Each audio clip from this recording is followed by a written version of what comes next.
Maybe it's me that got it wrong. Lately, I've been seeing a lot of folks doing precepts using, I guess, the New Testament to start, I guess, almost a doctrine or a saying, and then saying, okay, it proves the Old Testament. Or, it's like almost like using the New Testament as the foundation for the Old Testament or the Tanakh, and not the Old Testament as the foundation and then explaining the New Testament. It's like, I don't know. If the law is not saying something, I don't see how you can make a new law with the New Testament. Like, I guess with Paul's writing, they try to make it where you can only have one wife, using that, ignoring what the Tanakh set in place and the Torah set in place. Like even with the New Testament, a lot of people bring forth these modesty things, about modesty. And I was one that used to do that in Christianity with modesty. But again, I've asked the question over and over. Sarah is about 90 years old. Abimelech, as well as the Pharaoh, seen her, knew about her beauty, and wanted her. At 90. They in their palace, and they could see her from a distance. What were they seeing other than an almost nude body? They had to be able to see her shape or whatever. And of course, it doesn't say all this, but how did they notice her beauty from such a distance?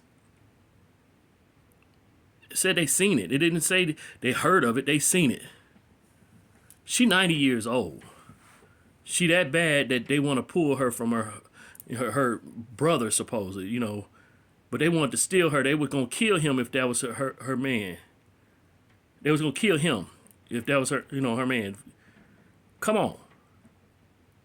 So modesty, that whole thing, that narrative, that's something that we doing, our own insecurities, our own faults, our own issues.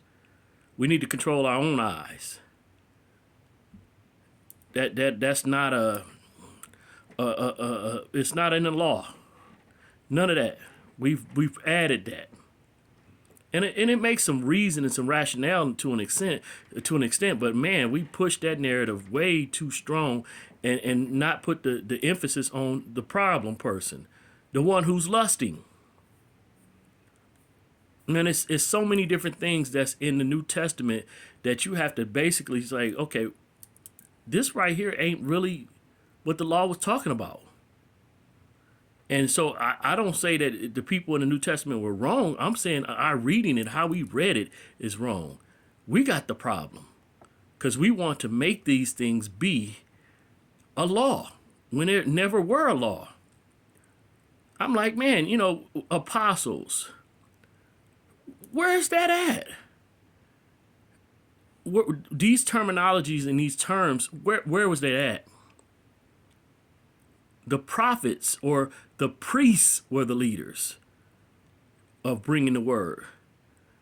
Now, no, apostles, what's that? Pastors, what is that? I have no problem with these terminologies, but you don't see any of that. You see the Levites.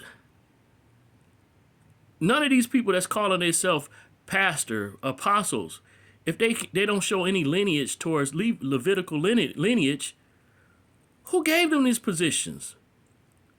They self-ordained, or a man ordained them. Where is it that Yah said it? Where? Tell me. These are just words that's added in there. You cannot support any of it in the Tanakh. None of it. Fivefold ministry, all these different titles or whatever and stuff like that. I have no problem with people doing it, but where is their authority? Where is the authority given to them in the Torah? Even Moreh, where's that at? We see Moreh in the Old Testament talking about a mountain. We have made these titles to be great. Where is that at? Zakim, elder. I'm an elder.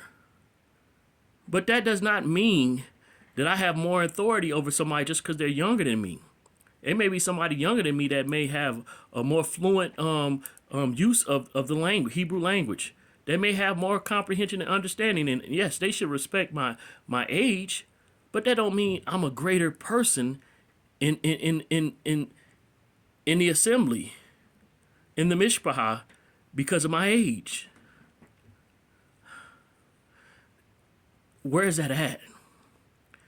Dawid was young when he was made king. There are many kings in Israel that were young, and that means they were over a lot of people that were elders and kings. It wasn't about the age. It was about the position, the hierarchy. Some of y'all need to move out of the way. Let these younger folks take the reins. But y'all doing a lot by making things into laws and making things, using this Bryt Chadasha and putting emphasis on that over anything that's in the Torah. You know, I had a discussion with somebody how, you know, they'll make the Passover about Mashiach, ignoring that the thing we were told to remember was in Exodus 12. The Passover that was in Exodus was what we were supposed to remember forever, and not Mashiach. I have no problem with you remembering and even playing out the story of Mashiach, because I believe in it. But it should never erase what was told to us and commanded to us to keep forever. But some people put more of an emphasis on one thing and almost ignore everything in Exodus. That's out of order. You're putting the Bryt Chadasha at a higher emphasis than the Torah and the Tanakh.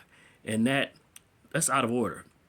If you're going to precept, you need to put more weight on the Tanakh and the Torah than on the Bryt Chadasha. There's no reason to ever do anything different than that. You know, you can't, even Yahusha put the emphasis and the weight on the Torah and the Tanakh. You're out of order.